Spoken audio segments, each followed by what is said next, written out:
Det vi ser her, det er faktisk det vi prøvede at lave før, hvor vi kastede en bold den vej. Det her det er så i hvor vi kun har et frit rum med tyngdekraft, hvor den bevæger sig den vej der.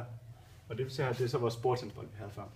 Den har sådan nogle forskellige punkter. Den har Y og X, og V0X og V0Y. Punktet Y og X, det er faktisk positionen, det vil sige, hvor bolden er henne. Og vores V0Y og V0X, det er faktisk hastigheden på bolden. Og vi har sådan nogle forskellige formler, og vi starter med X's formel.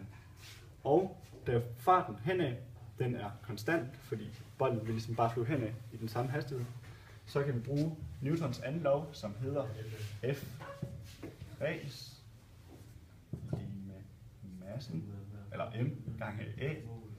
Og da vi ved, at F res det er lige med 0, eller det skal gerne give 0, lige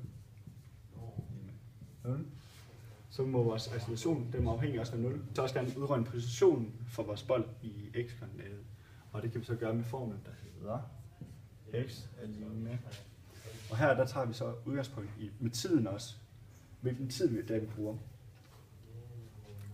Den måde vi så vil udregne positionen x, det er ved at sige farten, vores v0x, gange den tid det tager for den at komme derud, så t. Og det er så gange startpositionen, eller plus startpositionen, som er x. Og det er så den form her bruger du for positionen af x, og den her form her bruger du for farten af x. Vi vil også kigge lidt på y-retningen. Den bevæger sig jo i y-retningen, det er så vores lodrette retning. Og vi har en hastighed i den lodrette retning, og vi har en position i den lodrette retning. Altså den strækning, den har bevæget sig. Vores bordtennisbold, den vil i begyndelsen stige, fordi vi lavede sådan et opadgående kast, men så vil den senere hen falde. Det er på grund af tyngdekraften. Man kan udregne hastigheden for vores bordtennisbold i lodret retning ved formlen, der går lige her. V y-retning er lige med negativ gravitation gange t plus v0 y. Vi har den negativ, fordi tyngdekraften selvfølgelig arbejder nedad på bordtennisbolden, og det gør også, at vi har den her langsommere og langsommere hastighed. Okay, der er også den position, som vores bordtennisbolden har, og den er så givet ved y.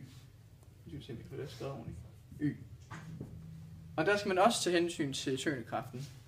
Vi kigger på bevægelsen for et andengradspolynomium, altså en parabel, og den kommer til at have formen minus en halv gange g, tyngdekraften igen, gange tiden, som den har bevæget, som der er gået, indtil den er nået hertil, i anden, plus vores hastighed, som vi har bestemt ved den her formel, gange med tiden, plus vores startposition y0.